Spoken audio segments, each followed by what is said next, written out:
mein Führer,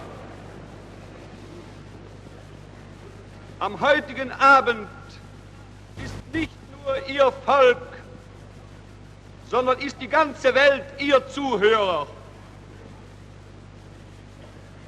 Die Plutokratien des Westens sind wieder einmal dabei, die ganze Welt mit ihrer Lügenflut zu überschwemmen. Sie möchten nach alterprobtem Rezept wieder einmal den Versuch unternehmen, das deutsche Volk zu entzweien und es von ihnen zu trennen.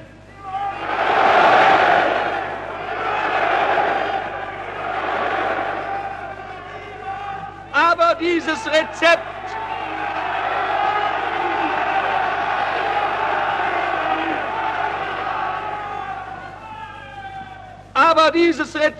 wirkt nicht mehr. Das deutsche Volk steht wie ein Mann hinter Ihnen.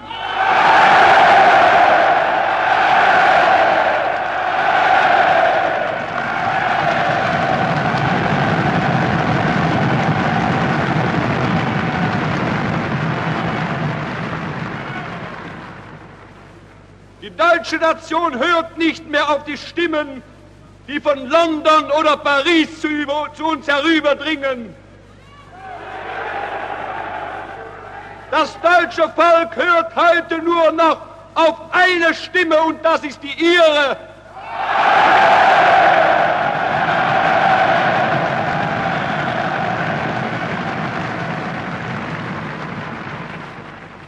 Die Lügenkapitäne der westlichen Plutokratie geben sich umsonst Mühe. Ihr Geschrei ist nur eine Ausgeburt ihrer Angst. Das deutsche Volk lehnt ihre Versuche mit kalter Verachtung ab. In unerschütterlichem Vertrauen steht es zu ihnen und hat sich am heutigen Abend wieder um sie versammelt. Am 30. Januar, dem Tag unserer großen Revolution. Es ist ein Tag der Verbundenheit des Volkes und der Dankbarkeit zu Ihnen. Und das wollen wir Ihnen am heutigen Abend versprechen. Unser Dank soll nicht ein leeres Wort sein. Unser Dank ist Kampf und Arbeit für Ihre große Sache.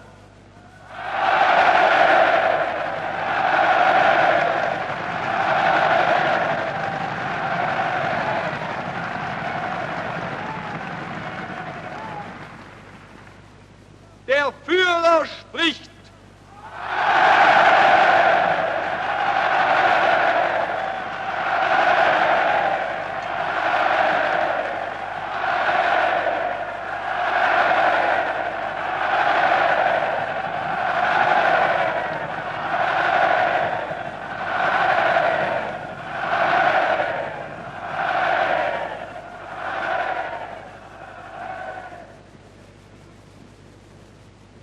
Deutsche Volksgenossen und Genossinnen.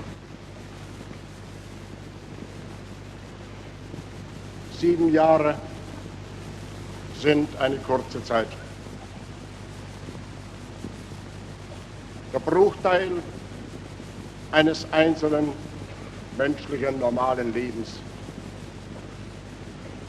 Eine Sekunde kaum im Leben eines Volkes.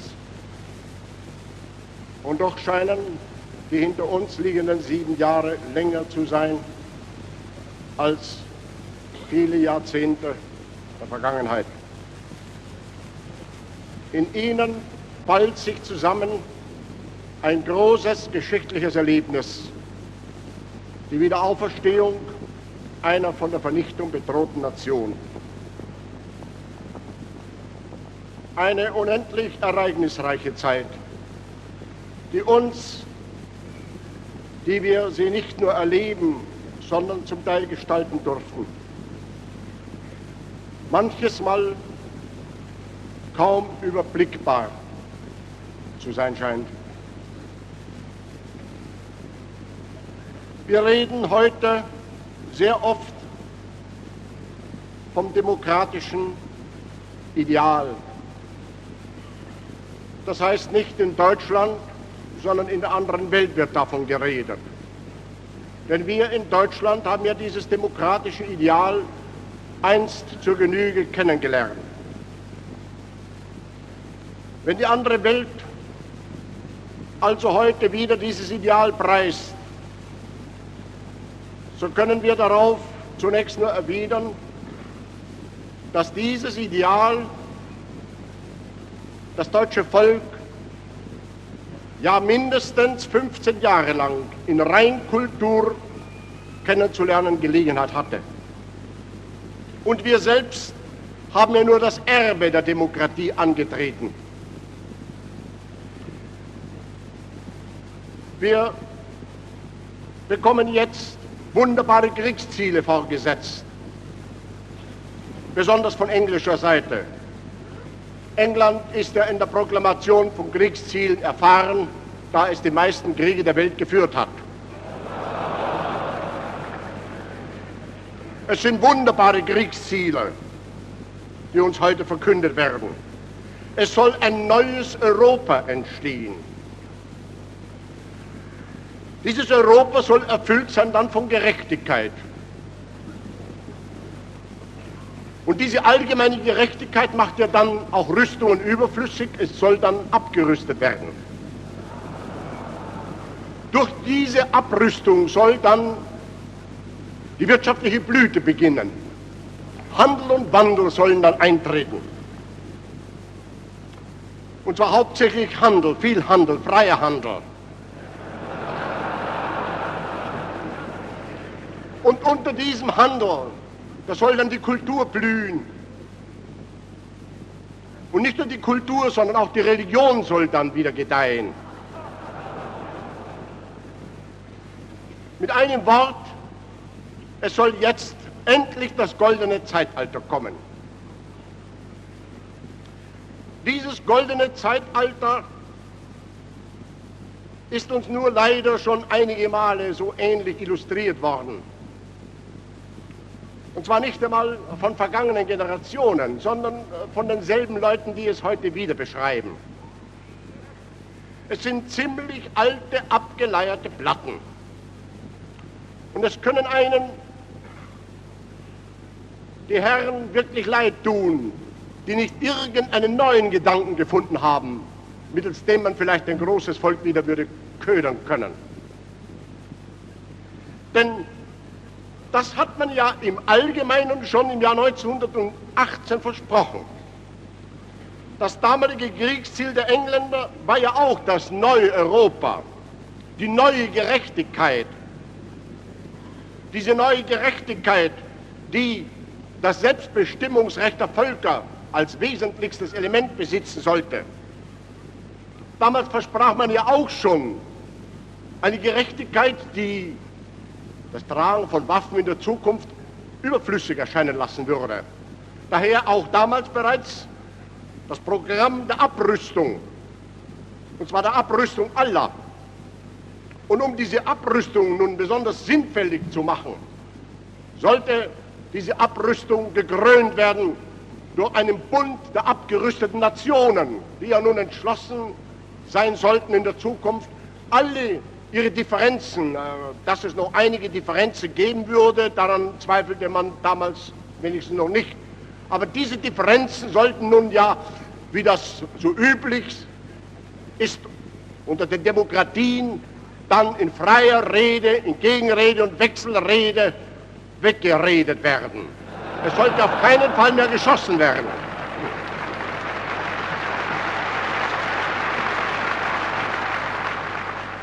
Und damals sagte man auch schon, dass die Folge dieser Abrüstung und dieses allgemeinen Weltparlaments dann eine ungeheure Blüte sein würde. Ein Aufblühen der Industrien und insonderheit auch, es wird das immer besonders betont, ein Aufblühen des Handels, des freien Handels. Auch die Kultur sollte dabei nicht zu kurz kommen. Und von der Religion hat man ja allerdings am Ende des Krieges damals etwas weniger gesprochen wie jetzt am Beginn. Aber immerhin, man erklärte uns wenigstens noch im Jahr 18, dass es ein gesegnetes und Gott wohlgefälliges Zeitalter werden sollte. Was nun gekommen war, das erlebten wir. Man hat die alten Staaten zerschlagen, ohne auch nur einmal die Völker zu befragen. In keinem einzigen Fall hat man damals erst die Nationen gefragt, ob sie denn mit den Maßnahmen einverstanden sein würden, die man mit ihnen vorhatte. Man hat alte, historisch gewordene Körper, nicht nur staatliche Körper, sondern auch wirtschaftliche Körper aufgelöst. Man konnte an ihre Stelle nichts Besseres setzen. Denn was sich im Laufe von Jahrhunderten gebildet hatte, war wahrscheinlich an sich schon das Bessere gewesen. Auf keinen Fall konnten die Leute etwas Besseres hinsetzen, die der ganzen europäischen Geschichte ohnehin nur mit größter Arroganz gegenüberstanden. So hat man ohne Rücksicht auf das Selbstbestimmungsrecht der Völker Europa zerhackt, Europa aufgerissen, große Staaten aufgelöst, Nationen rechtlos gemacht, indem man sie erst wehrlos machte und dann endlich eine Einteilung getroffen, die von vornherein Sieger und Besiegte auf dieser Welt übrig ließ. Man sprach dann auch nicht mehr von Abrüstung, sondern im Gegenteil, man rüstete weiter. Denn man hat auch dann nicht etwa begonnen, nun die Konflikte friedlich zu bereinigen, sondern im Gegenteil, die gerüsteten Staaten führten Kriege genau wie zuvor. Nur die Abgerüsteten waren nicht mehr in der Lage, sich die Gewalttaten der Gerüsteten zu verbieten oder gar vom Leibe zu halten. Parallel damit kam natürlich auch nicht die wirtschaftliche Wohlfahrt, sondern im Gegenteil, ein wahnsinniges System von Reparationen führte zu einer wirtschaftlichen Verelendung nicht nur der sogenannten Besiegten, sondern auch der Sieger selber. Die Folgen dieser wirtschaftlichen Verelendung hat kein Volk mehr gespürt als das Deutsche. Die allgemeine wirtschaftliche Desorganisation führte gerade bei uns zu einer Erwerbslosigkeit, an der unser deutsches Volk zugrunde zu gehen schien. Auch die Kultur hat keine Förderung erfahren, sondern im Gegenteil, sie wurde vernarrt und verzerrt. Die Religion trat ganz in den Hintergrund. In diesen 15 Jahren hat sich kein Engländer der Religion erinnert, kein Engländer der christlichen Barmherzigkeit oder der Nächstenliebe erinnert. Da sind die Herren nicht mit der Bibel spazieren gegangen, sondern da war ihre Bibel der Vertrag von Versailles.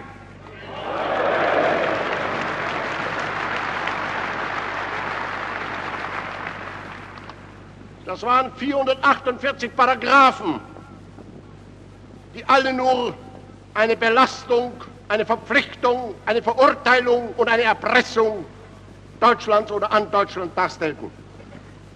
Und dieses Versailles wurde garantiert von dem neuen Völkerbund, nicht ein Bund der freien Nationen, der gleichen Nationen, überhaupt gar kein Völkerbund. Die eigentliche begründende Nation blieb vom Anfang an ferne, sondern ein Völkerbund, dessen einzige Aufgabe es war, dieses gemeinste Diktat, das man nicht ausgehandelt hatte, sondern das man uns einfach aufbürdete, zu garantieren und uns zu zwingen, dieses Diktat zu erfüllen. Das war die Zeit nun des demokratischen Deutschlands. Wenn heute fremde Staatsmänner oft so tun, als ob man zum jetzigen Deutschland kein Vertrauen haben könnte, so konnte dies auf keinen Fall doch vom damaligen Deutschland zutreffen. Denn dieses damalige Deutschland war ja ihre Geburt, ihr ureigenstes Werk. Dazu konnten sie doch Vertrauen haben. Und wie hatten sie dieses Deutschland misshandelt? Wer kann sich die Geschichte dieser Jahre noch vollkommen zurückrufen? Das Elend des Zusammenbruchs vom Jahr 1918, die Tragik des Jahres 1919 und dann alle die Jahre des inneren wirtschaftlichen Verfalls, der fortdauernden Versklavung, der Verelendung unseres Volkes und vor allem der vollkommenen Hoffnungslosigkeit. Es ist auch heute noch erschütternd, sich in diese Zeit zurück zu versenken, da eine große Nation allmählich das ganze Vertrauen nicht nur etwa auf sich selbst, sondern vor allem in jede irdische Gerechtigkeit verlor. In dieser ganzen Zeit hat nun dieses demokratische Deutschland vergeblich gehofft. Es hat genauso vergeblich gebettelt und es hat genauso vergeblich protestiert. Die internationale Finanz, sie blieb brutal, rücksichtslos, sie presste unser Volk aus, soweit sie konnte.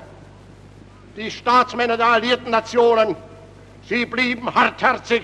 Im Gegenteil, man sagte damals ganz eiskalt, das wird 20 Millionen Deutsche zu viel sein. Man blieb taub gegenüber dem Elend unserer Erwerbslosen.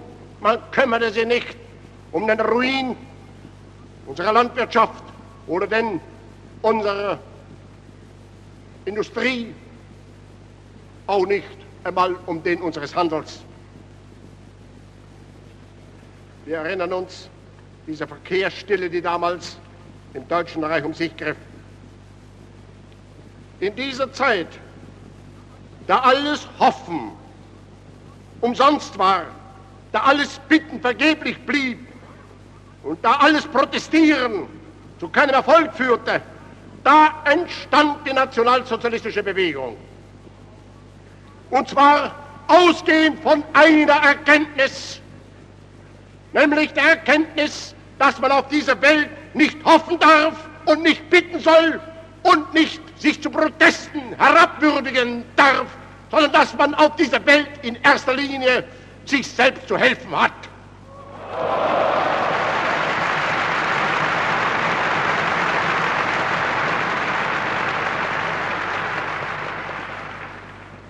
»15 Jahre lang ist in diesem damaligen demokratischen Deutschland die Hoffnung gepredigt worden auf die andere Welt, auf ihre Einrichtungen. Jedes Lager hatte so seinen internationalen Schutzpatron. Die einen, sie hofften auf die internationale Solidarität des Proletariats, die anderen hofften wieder auf internationale demokratische Institutionen, auf den Völkerbund von Genf, wieder andere auf das Weltgewissen, auf das Kulturgewissen und so weiter. Dieses Hoffen war vergeblich. An die Stelle dieses Hoffens haben wir nun ein anderes Hoffen gesetzt, nämlich das Hoffen auf die einzige Hilfe, die es in dieser Welt gibt. Die Hilfe durch die eigene Kraft. Anstelle des Hoffens trat der Glaube an unser deutsches Volk und die Mobilisierung seiner ewigen inneren Werte. Es standen uns damals wenig reale Mittel zur Verfügung. Was wir als die Bausteine des neuen Reiches ansahen, das war außer unserem Willen in erster Linie die Arbeitskraft unseres Volkes, zweitens die Intelligenz unseres Volkes und drittens das, was unser eigener Lebensraum uns bieten konnte, der eigene Boden. So begannen wir unsere Arbeit und erlebten nun diesen inneren deutschen Aufstieg. Dieser innere deutsche Aufstieg, der die Welt überhaupt nicht bedrohte, der eine reine innere deutsche Reformarbeit war, hat nichtsdestoweniger sofort den Hass der anderen hervorgerufen. Wir haben das vielleicht am tragischesten erlebt in der Zeit, da wir den Vierjahresplan proklamierten. Ein Gedanke, der die andere Welt eigentlich hätte begeistern sollen. Ein Volk will sich selber helfen. Es appelliert nicht an die Hilfe der anderen. Es appelliert nicht an Gaben, an Wohltätigkeiten. Es appelliert an seine eigenen schöpferischen Fähigkeiten, an seinen Fleiß, an seine Tatkraft, an seine Intelligenz. Und trotzdem, diese andere Welt begann aufzubrüllen. Englische Staatsmänner schrien auf: Was fällt euch ein? Dieser Vierjahresplan, der passt nicht in unsere Weltwirtschaft, als ob sie uns an dieser Weltwirtschaft überhaupt hätten teilnehmen lassen. Nein, sie witterten den Wiederaufstieg des deutschen Volkes.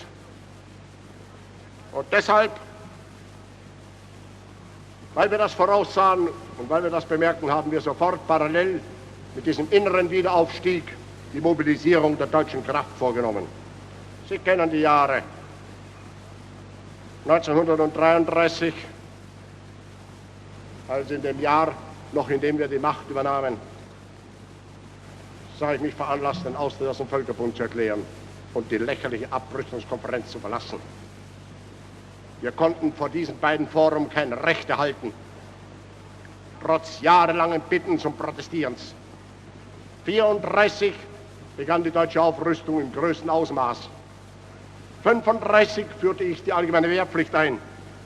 1936 ließ ich das Rheinland besetzen. 1937 begann der Vierjahresplan an zu laufen. 1938 wurde die Ostmark dem Reich eingegliedert und das Sudetenland. Und 1939 begannen wir, das Reich abzuschirmen gegen jene Feinde, die unterdessen sich bereits demaskiert hatten. Zum Schutz des Reiches sind die Maßnahmen des Jahres 1939 geschehen. Alles das hätte anders kommen können, wenn diese andere Welt auch nur zu einer Stunde Verständnis für die deutschen Forderungen, für die deutschen Lebensnotwendigkeiten aufgebracht hätte. Man sagt so oft, man hätte das aushandeln sollen. Sie erinnern sich, meine Volksgenossen, habe ich nicht öfter als einmal der Welt zum Aushandeln die deutsche koloniale Forderung vorgelegt? Haben wir jemals eine Antwort darauf bekommen? Außerdem ein Nein, außerdem eine Ablehnung, ja, geradezu neue Anfeindungen. Nein, England und Frankreich waren in den führenden Schichten im Augenblick der Wiederauferstehung des Reiches entschlossen, den Kampf erneut aufzunehmen. Sie wollten es so. England hat seit 300 Jahren das Ziel verfolgt, eine wirkliche Konsolidierung Europas zu verhindern, genauso wie Frankreich eine Konsolidierung Deutschlands seit vielen Jahrhunderten zu verhindern sich bemühte. Wenn nun heute ein Herr Chamberlain auftritt als Prediger und nun seine frommen Kriegsziele der Mitwelt verkündet, dann kann ich nur sagen, Ihre eigene Geschichte widerlegt sie, Mr. Chamberlain. Seit 300 Jahren haben Ihre Staatsmänner bei Kriegsausbruch immer so geredet, wie Sie, Herr Chamberlain, heute reden. Sie haben überhaupt immer nur für Gott und für die Religion gekämpft. Sie haben niemals ein materielles Ziel gehabt. Aber gerade weil die Engländer nie für ein materielles Ziel kämpften, hat der liebe Gott sie dann materiell so reich belohnt.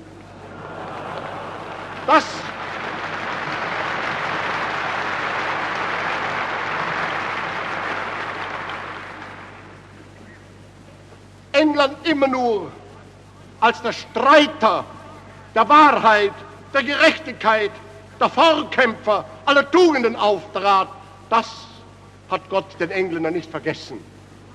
Dafür sind sie reich gesegnet worden. Sie haben in 300 Jahren rund 40 Millionen Quadratkilometer Erdraum sich unterworfen. Alles natürlich nicht etwa aus Egoismus, nicht etwa aus irgendeiner Lust an der Herrschaft oder am Reichtum oder am Genuss. Nein, im Gegenteil, alles das tat man nur im Auftrage Gottes und der guten und lieben Religion zuliebe.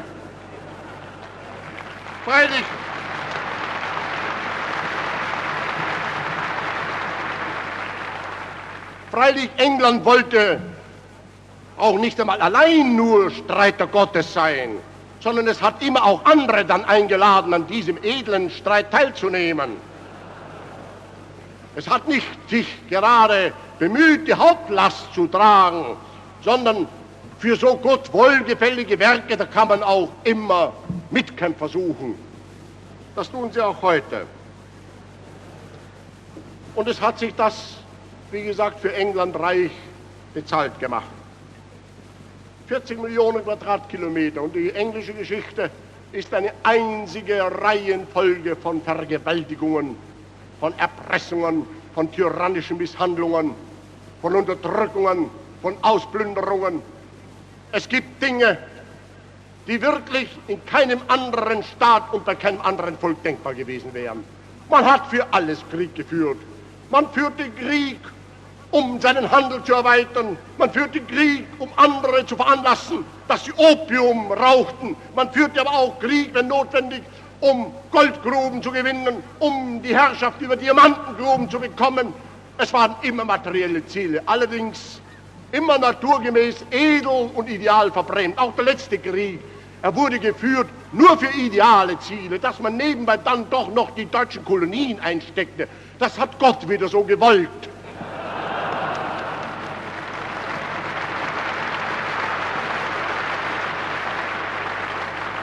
Dass man unsere Flotte wegnahm, dass man die deutschen Auslandsguthaben kassierte, das sind so Nebenerscheinungen in diesem edlen Streit für die heilige Religion. Wenn Herr Chamberlain heute mit der Bibel einhergeht und seine Kriegsziele predigt, dann kommt mir das vor, als wenn sich der Teufel mit dem Gebetbuch einer armen Seele nähert.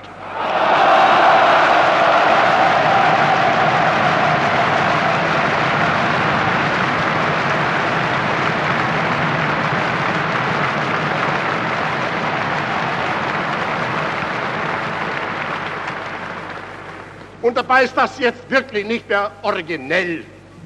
Das ist abgeschmackt. Das glaubt ihm ja niemand mehr. Ich glaube, er zweifelt selber an sich.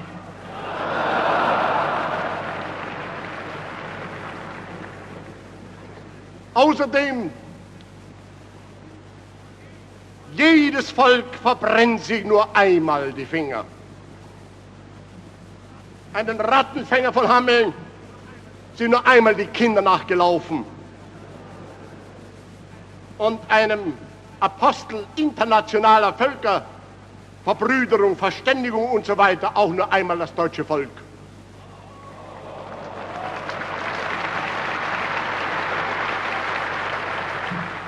Da lobe ich mir Herrn Mr. Churchill. Er spricht das offen aus, was der alte Mr. Chamberlain nur im Stillen denkt und hofft. Er sagt es, unser Ziel ist die Auflösung Deutschlands. Unser Ziel ist die Vernichtung Deutschlands. Unser Ziel ist die Ausrottung, wenn möglich, des deutschen Volkes. Wir wollen Deutschland schlagen. Das glauben Sie mir, das begrüße ich. Und auch französische Generale, sie sprechen jetzt ganz offen, um was es geht. Ich glaube, dass wir uns so auch leichter verständigen können. Warum denn nur mit diesen verlogenen Phrasen kämpfen? Warum nicht offen sagen, es ist uns das so lieber? Wir wissen genau, welches Ziel Sie haben. Ob Herr Chamberlain mit der Bibel kommt oder nicht, ob er fromm tut oder nicht, ob er die Wahrheit spricht oder ob er lügt. Wir wissen das Ziel. Es ist das Deutschland von 1648, das Ihnen vorschwebt. Das Deutschland aufgelöst und zerrissen. Sie wissen sehr genau, hier in diesem Mitteleuropa sitzen über 80 Millionen Deutsche. Diese Menschen haben auch einen Lebensanspruch. Ihnen gebührt auch ein Lebensanteil. In 300 Jahren sind sie darum betrogen worden. Sie konnten nur betrogen werden, weil sie infolge ihrer Zerrissenheit das Gewicht ihrer Zahl nicht zur Geltung zu bringen vermochten. So leben heute 140 Menschen auf dem Quadratkilometer. Wenn diese Menschen eine Einheit bilden, dann sind sie eine Macht. Wenn sie zersplittert sind, sind sie wehrlos und ohnmächtig. In ihrer Geschlossenheit liegt aber außerdem noch ein moralisches Recht. Was bedeutet es schon, wenn 30, 50 oder 200 Kleinstaaten protestieren oder Lebensrechte in Anspruch nehmen? Wer nimmt davon Notiz? Wenn 80 Millionen auftreten, dann ist das schlimmer.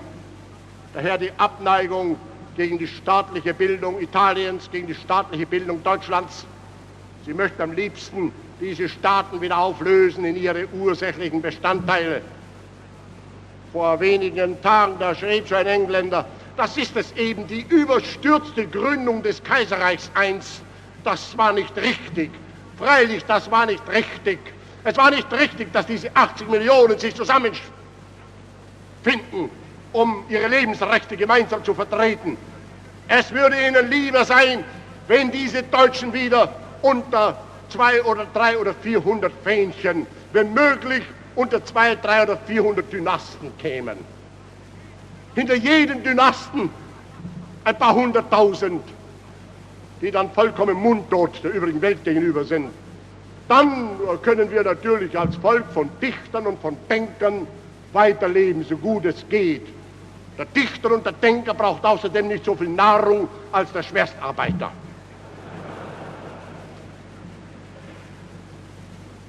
Das ist das Problem, das heute zur Diskussion steht. Wir sind große Nationen, die im Laufe von Jahrhunderten um ihren Lebensanteil auf dieser Welt betrogen worden sind, infolge ihrer Uneinigkeit. Diese Nationen haben aber jetzt diese Uneinigkeit überwunden. Sie sind heute als junge Völker in den Kreis der anderen eingetreten und erheben nunmehr ihre Ansprüche. Ihnen gegenüber befinden sich die sogenannten Besitzenden. Und diese besitzenden Völker, die große Gebiete der Welt ohne jeden Sinn und Zweck einfach blockieren. Ja, vor wenigen Jahrzehnten noch Deutschland selbst mit beraubten. Diese Besitzenden stellen sie nun auf den Standpunkt der sogenannten besitzenden Klassen innerhalb der Völker. Es wiederholt sich im Großen der Welt das, was wir ja auch innerhalb der Völker im Kleineren erlebten. Auch hier gab es wirtschaftliche Auffassungen und politische Meinungen, die dahin gingen, dass der hat, eben hat und der nicht hat, eben nicht hat. Und dass es eine Gott wohlgefällige Ordnung sei, dass der eine habe und der andere nichts besitze. Und dass das ebenso bleiben müsse. Denen gegenüber traten nun andere Kräfte auf. Die eine Kraft, die einfach ausschreit, wir wollen nun zerstören. Wenn wir schon nicht besitzen, dann soll alles vernichtet werden. Diese nihilistische Kraft, sie hat in Deutschland 1,5 Jahrzehnte lang gewütet. Sie ist vom konstruktiven Nationalsozialismus überwunden worden. Dieser Nationalsozialismus, der nun nicht das Bestehende anerkannte, sondern der nur eine Modifikation vornahm in der Änderung oder in der Methode der Änderung dieses Zustandes, indem er sagt, wir wollen diesen Zustand ändern, indem wir allmählich die nicht besitzenden Klassen langsam teilnehmen lassen, erziehen zur Teilnahme am Besitz. Keinesfalls aber kann einer, der nun besitzt, sie auf den Standpunkt stellen, dass er alles Recht besitzt und der andere keines. Und so ähnlich ist es in der Welt. Es geht nicht an, dass 46 Millionen Engländer 40 Millionen Quadratkilometer der Erde einfach blockieren und erklären, das ist uns vom lieben Gott gegeben und wir haben vor 20 Jahren nur etwas dazu bekommen von euch, das ist jetzt unser Eigentum und das geben wir nicht mehr her. Und Frankreich mit seinem wirklich nicht sehr fruchtbaren Volksboden, knapp 80 Menschen auf den Quadratkilometer, hat selber auch über 9 Millionen Quadratkilometer Raum. Deutschland mit über 80 Millionen noch nicht 600.000 Quadratkilometer. Das ist das Problem, das gelöst werden muss und das genauso gelöst werden wird, wie alle sozialen Fragen gelöst werden.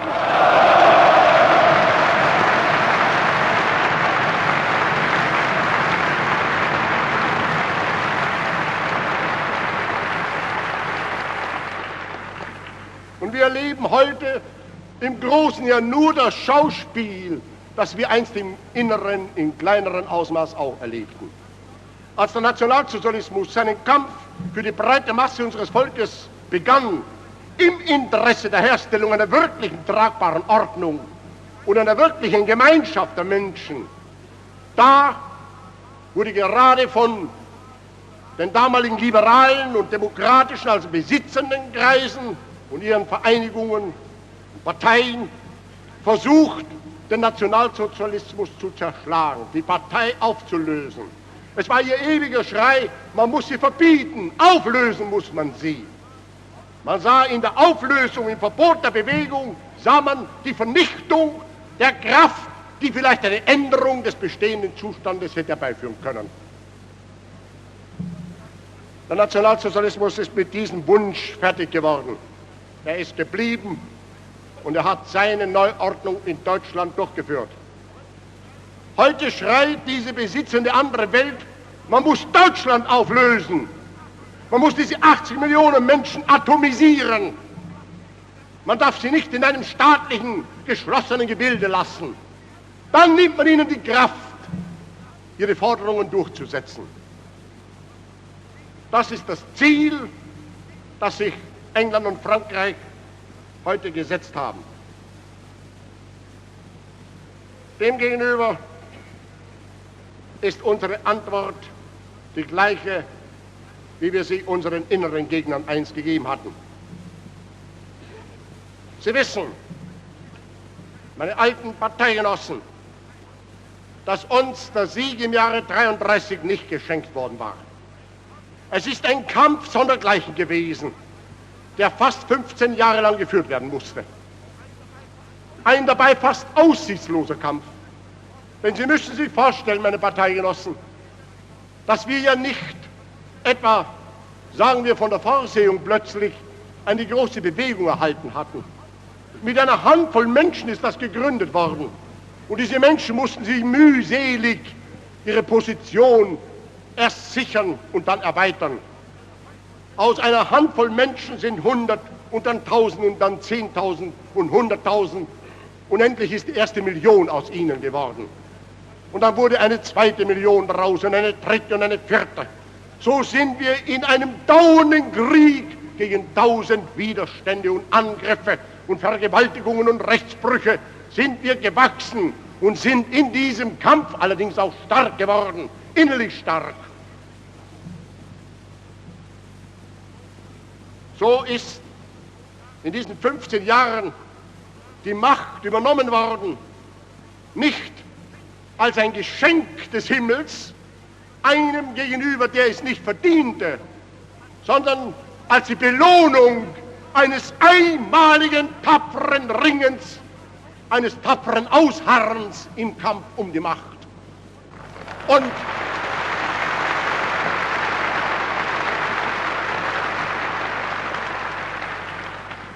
als ich im Jahre 1933 diese Macht nun erhielt und nun mit der nationalsozialistischen Bewegung die Verantwortung für die deutsche Zukunft übernahm, da war mir klar, dass die Freiheit unserem Volk nicht geschenkt werden würde.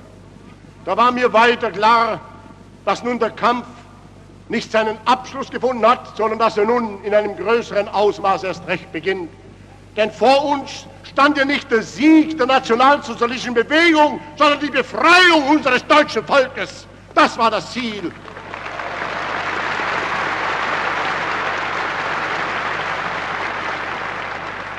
Was ich seitdem geschaffen habe, es ist ja alles nur ein Mittel zum Zweck. Partei, Arbeitsfront, SA, SS, alle anderen Organisationen, die Wehrmacht, das Heer, die Luftwaffe, die Marine, sie sind ja kein Selbstzweck, sie alle sind ein Mittel zum Zweck. Über allem steht die Sicherung der Freiheit unseres deutschen Volkes.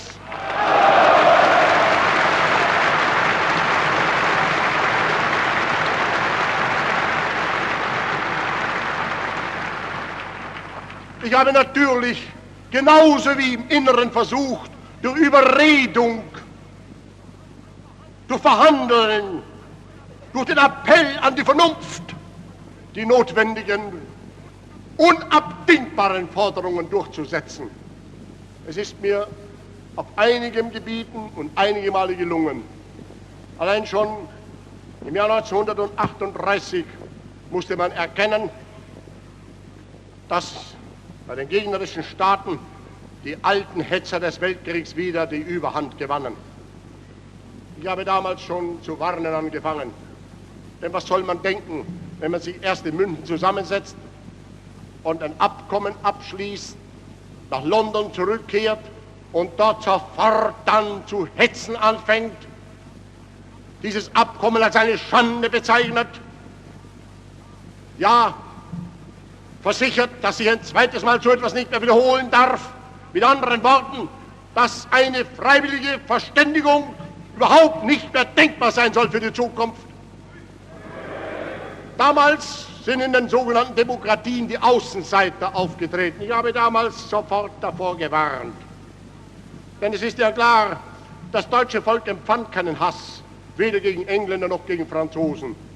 Das französische Volk, das englische Volk, das deutsche Volk wollte mit ihnen ja nur in Frieden und in Freundschaft leben. Es hat Forderungen, die diesen Völkern ja auch nicht wehtun, die den Völkern gar nichts nehmen. Das deutsche Volk ist daher auch nie zur Feindschaft erzogen worden.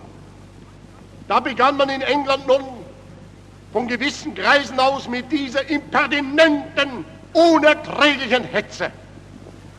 Und da kam der Augenblick, wo ich mir sagen musste, ich kann nun nicht mehr zusehen, sondern ich muss diese Hetze jetzt beantworten, denn wir erziehen das deutsche Volk in keinem Hass gegenüber dem Englischen.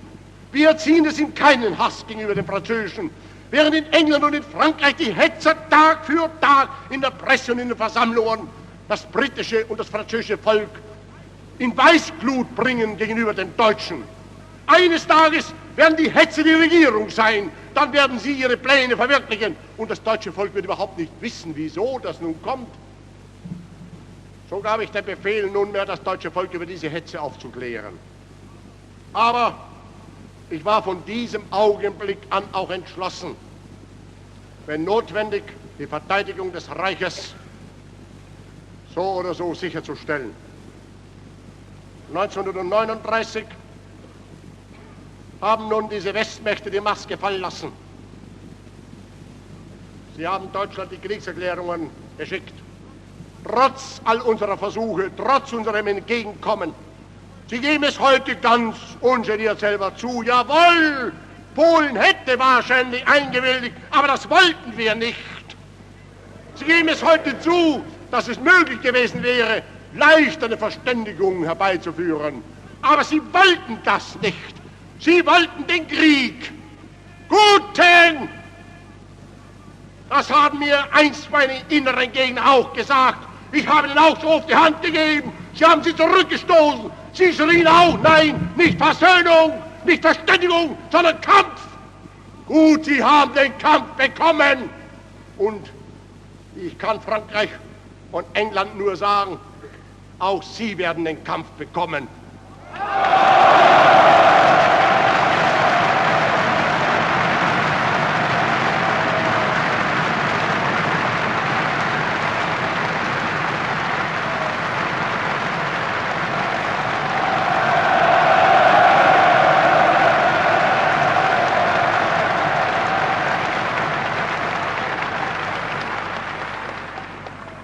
Die erste Phase dieses Kampfes war eine politische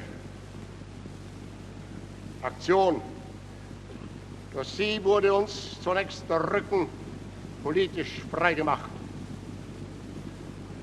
Jahrelang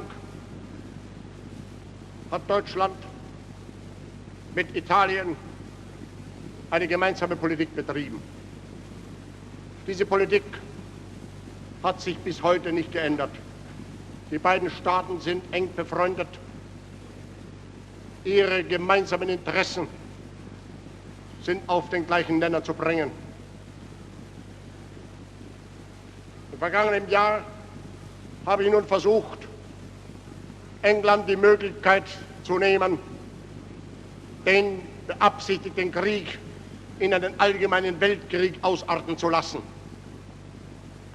Denn der fromme, die Bibel studierende und lesende und predigende Herr Chamberlain hat damals sich monatelang bemüht, mit dem Atheisten Stalin zu einer Verständigung zu kommen,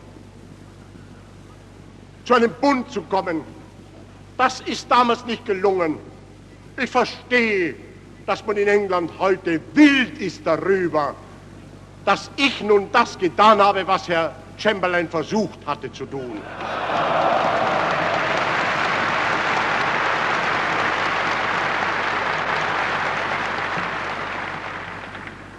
Und ich begreife auch, dass das, was bei Herrn Chamberlain ein Gott wohlgefälliges Werk gewesen wäre, bei mir ein Gott nicht wohlgefälliges ist. Aber immerhin, ich glaube, der Allmächtige wird jedenfalls zufrieden sein, dass auf einem großen Gebiet ein sinnloser Kampf vermieden wurde. Denn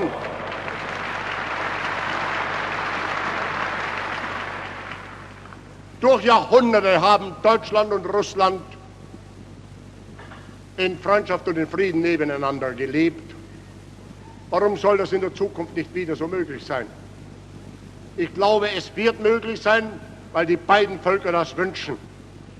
Und jeder Versuch der britischen und der französischen Plutokratie, uns in einen neuen Gegensatz zu bringen, wird scheitern. Einfach scheitern aus der nüchternen Überlegung der Absichten dieser Kräfte, der Erkenntnis dieser Absichten. So ist heute Deutschland zunächst politisch in seinem Rücken frei. Die zweite Aufgabe des Jahres 1939 war, uns auch militärisch den Rücken frei zu machen.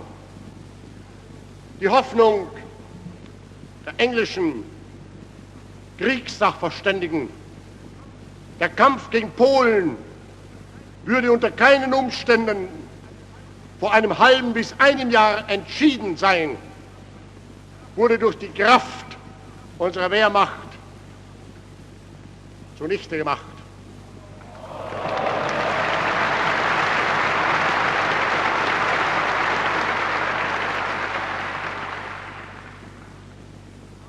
Der Staat, dem England die Garantie gegeben hat, ist ohne Erfüllung dieser Garantie in 18 Tagen von der Landkarte weggefegt worden.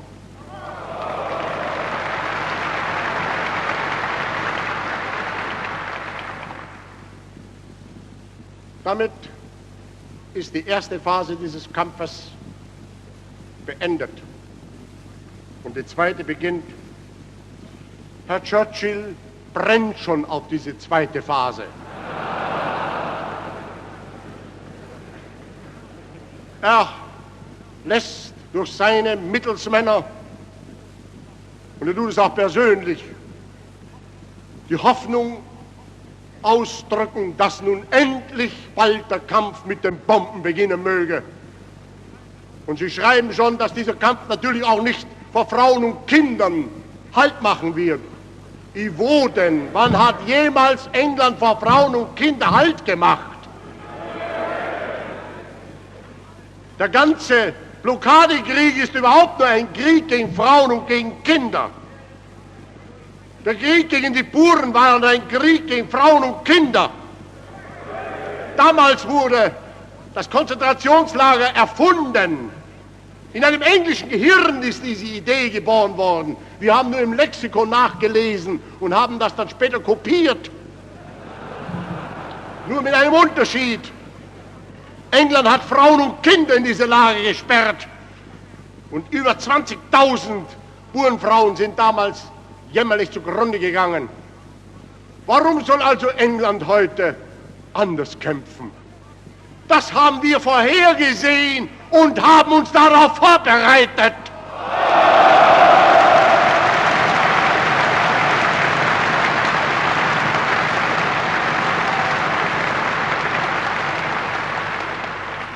Herr Churchill mag überzeugt sein, was England in den 5 Monaten jetzt getan hat, das wissen wir. Was Frankreich getan hat, auch. Aber anscheinend weiß er nicht, was Deutschland in den 5 Monaten getan hat.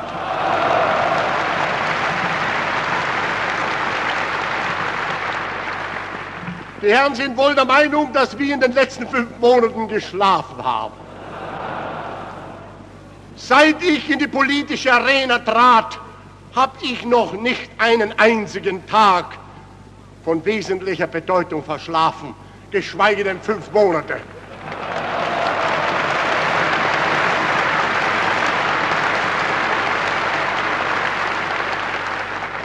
Ich kann dem deutschen Volk nur die eine Versicherung geben: Es ist in diesen 5 Monaten Ungeheures geleistet worden. Gegenüber dem, was in diesen 5 Monaten geschaffen wurde, verblasst alles, was in den 7 Jahren vorher in Deutschland entstand. Unsere Rüstung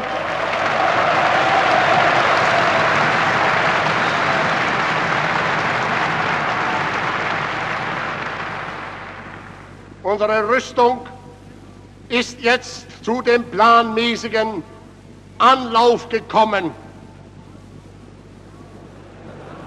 Die Planung hat sich bewährt. Unsere Voraussicht beginnt jetzt Früchte zu tragen. Und zwar auf allen Gebieten Früchte zu tragen. So große Früchte, dass unsere Herren Gegner langsam zu kopieren anfangen. Allerdings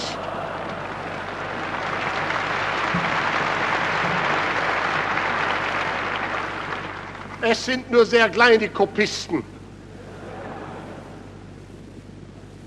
Natürlich, der englische Rundfunk weiß ja alles besser.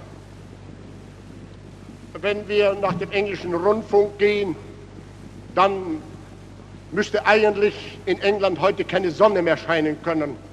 Die Flugzeuggeschwader müssen die Atmosphäre verdüstern. Die Welt müsste ein einziges Waffenlager sein, von England ausgerüstet, für England arbeitend und damit die britischen Massenheere versorgend. Deutschland umgekehrt steht vor dem totalen Zusammenbruch. U-Boote, ich habe es heute gerade gehört, haben wir noch 3 Stück. Das ist sehr schlimm, nämlich nicht für uns, sondern für die englische Propaganda. Denn wenn die 3 Stück versenkt sind und das 3. heute Nacht oder morgen sicher ein, was wird man dann noch versenken? Was wird man dann noch vernichten? Den Engländern bleibt nichts anderes übrig, als dann vorweg die U-Boote versenken, die wir in der Zukunft bauen werden. Und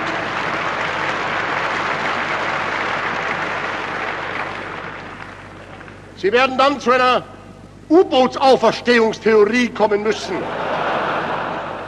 Nachdem ja doch die englischen Schiffe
Heute tritt diesen Kräften die deutsche Wehrmacht gegenüber. Die erste der Welt. Über allem aber tritt diesen Kräften gegenüber das deutsche Volk. Das deutsche Volk in seiner Einsicht und in seiner Disziplin, erzogen nunmehr durch 7 Jahre nationalsozialistische Arbeit auf allen Gebieten. Dass das kein Phantom ist, das können wir heute erleben. Diese Erziehungsarbeit hat Klassen und Stände überwunden. Sie hat Parteien beseitigt, sie hat Weltanschauungen ausgetilgt und hat an ihre Stelle eine Gemeinschaft gesetzt. Diese Gemeinschaft ist heute von einem einzigen glühenden Vertrauen beseelt und einem fanatischen Willen erfüllt. Diese Gemeinschaft, die wird dieses Mal nicht den Fehler des Jahres 1918 machen. Wenn heute Herr Daladier zweifelt an dieser Gemeinschaft oder wenn er glaubt, dass in dieser Gemeinschaft Teile jammern oder er zitierte meine eigene Heimat und bemitleidete sie, oh, Monsieur Daladier, vielleicht werden Sie meine Ostmärkte kennenlernen.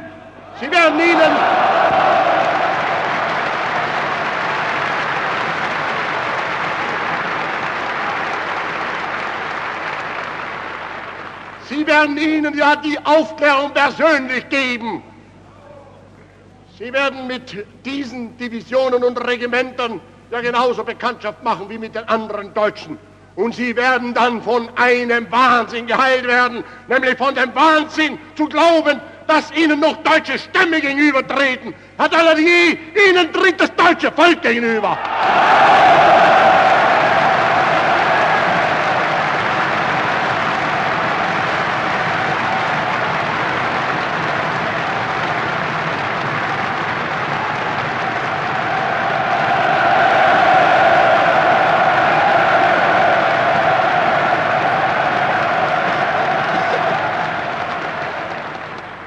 Und zwar das nationalsozialistische deutsche Volk. Dieses Volk, um das der Nationalsozialismus gerungen hat und das in mühevoller Arbeit seine heutige Erziehung und damit seine heutige Formung erhielt. Es ist geheilt von allen internationalen Anwandlungen und es wird geheilt bleiben, dafür bürgt die Nationalsozialistische Partei. Und ihre Hoffnung, Volk und Partei oder Partei und Staat oder Partei und Wehrmacht oder Wehrmacht, Partei und mich zu trennen, sind kindlich naiv.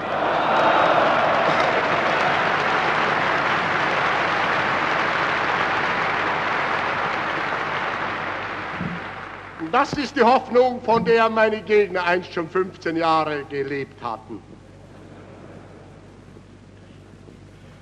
Ich habe als Nationalsozialist nichts anderes kennengelernt als Arbeit, Kampf, Sorgen, Mühen.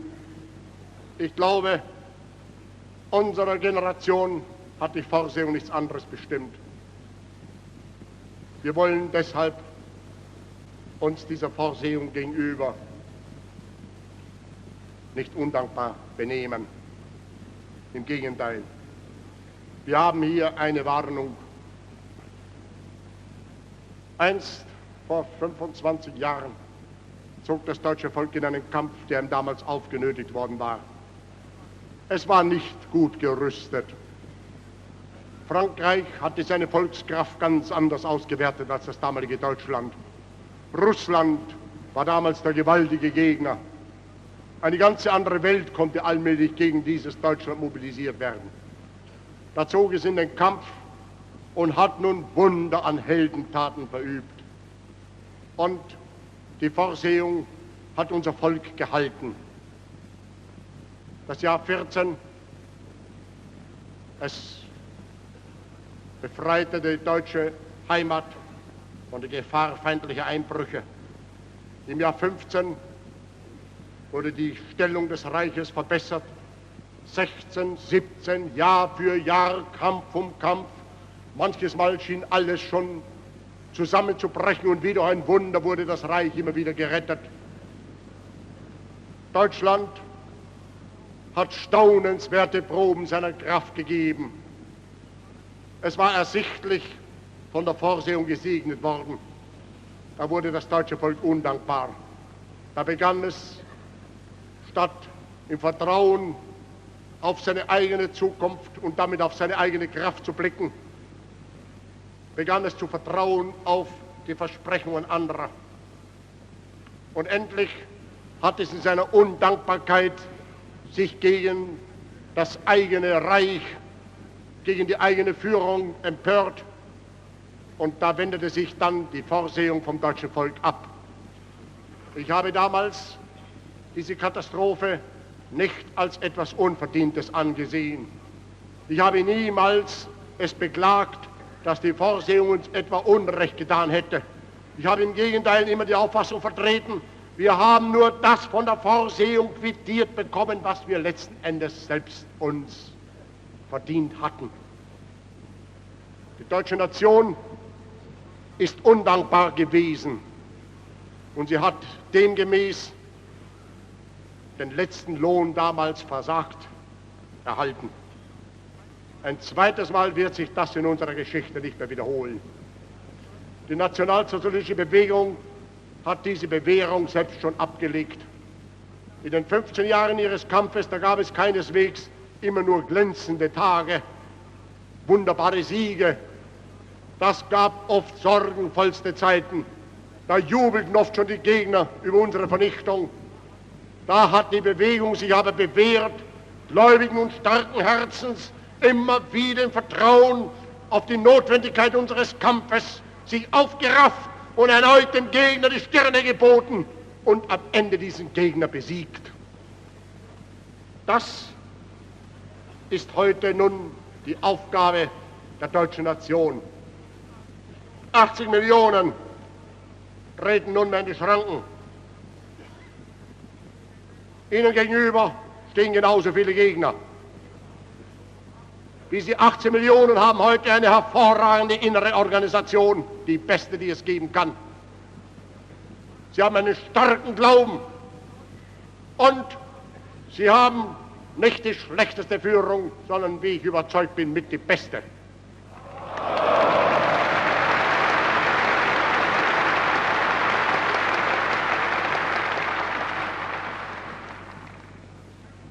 Führung und Volk haben heute eine Einsicht,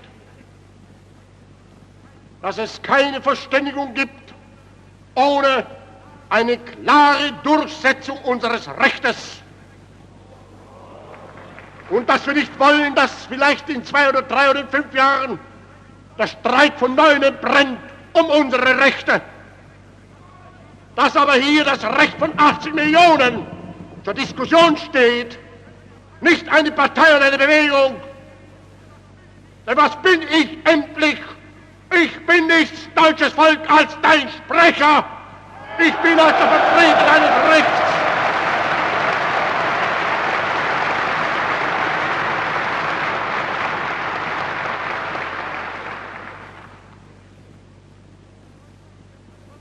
Es handelt sich hier nicht um meine Person, aber ich gehöre nicht auch zu jenen Leuten, die jemals die Fahne streichen. Das habe ich nicht gelernt. Das Volk hat mir sein Vertrauen geschenkt.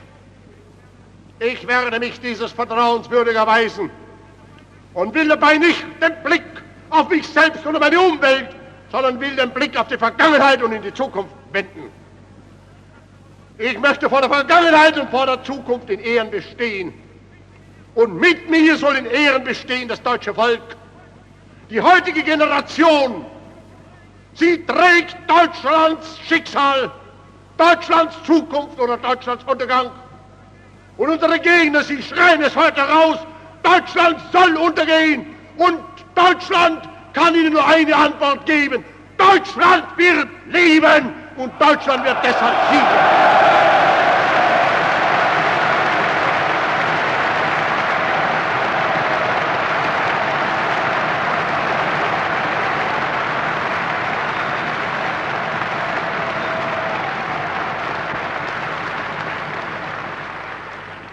Beginn des 8. Jahres der nationalsozialistischen Revolution wenden sich unsere Herzen unserem deutschen Volk zu, seiner Zukunft.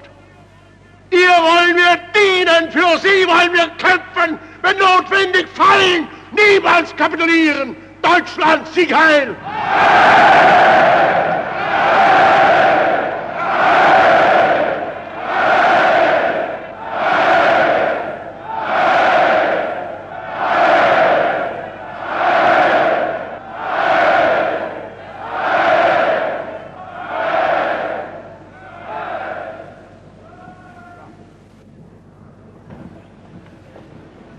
Wir grüßen den Führer, Sieg heil! Sieg heil! Sieg heil! Die Kundgebung ist geschlossen.